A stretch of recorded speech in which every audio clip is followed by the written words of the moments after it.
Yesterday, it was a warm one, and for many folks, one of the warmest days they've seen this summer. Here's a look at the high temperatures around the state. Portland hit 100 degrees. Vancouver, Washington set a new record yesterday, also at 100. Saw that 100 mark in the Dalles. Corvallis was 99 yesterday, and the hottest spot in the state, that was Medford. They're topping out at 105. Yesterday, the fifth day in a row with temperatures into the triple digits. I'm feeling sorry for those folks down there right now. Now, when you head down to the Southern Valley, we were about 5 degrees cooler in Eugene compared to Corvallis, where we got up to 94 here out at the airport, 97 in Roseburg. So Eugene, the coolest spot in the valley. So why was that? Well, here's the thing. We talked about that surface trough, that surface low, moving up from the south, bringing those easterly winds.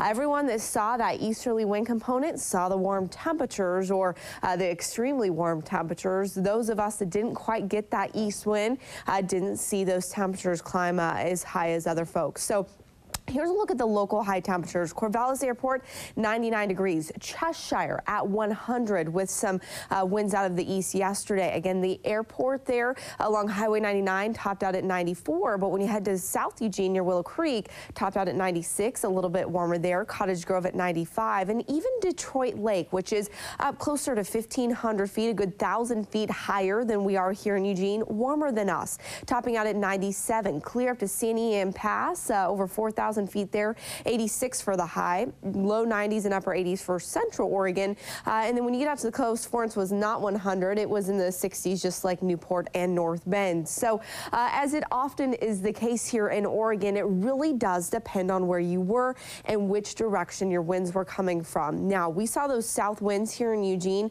and that was also why it was so smoky and hazy here yesterday. We could see some of that right now. Our winds do have more of a westerly component, which is helping to clear us out a bit. That happened late last night, so our air quality has returned to that good category. Now, for the entire valley and west slopes of the Cascades, we're going to continue to see that excessive heat warning in effect until 9 p.m. tonight, because today is going to be the 6th day in a row with temperatures into the 90s, so still warm.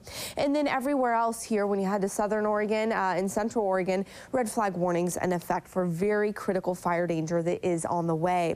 Right now, we're sitting at 58 degrees under those clear skies, still seeing that big ridge of high pressure overhead, but this area of low pressure is going to start to impact our weather in a big way. It's going to help to bring in that marine air, which will be good. It'll switch our winds around even further to the south, and then it's going to bring in some moisture coming up here later tonight. And you can actually see that on our computer model. 4 a.m., clear skies except for the coast, but watch for late tonight. We'll start to see those clouds showing up near Medford, and then they make their way right up the valley, right up the Cascades, and into central Oregon. So we will see chances for thunder showers there in the southern part of the state tonight. The rest of us will see those coming up tomorrow morning. And then by the time we get to Saturday afternoon, we clear out, and then Sunday we get back to normal. So for the coast, we're looking at those mid-60s, partly sunny skies there today, winds out of the west, and then it's going to stay that way all week. The Umpqua Basin, mid-90s today. So again, still quite toasty, still definitely seeing those sunny skies, winds out of the northwest at 5 to 15 miles per hour. Cascades looking at mid-80s, mid-90s in central Oregon. Best chances for thunder showers for you is tomorrow morning. And then for the valley, about 93 today. We drop to 85 Saturday, and then Sunday back to low 80s, back to cooler, more mild conditions.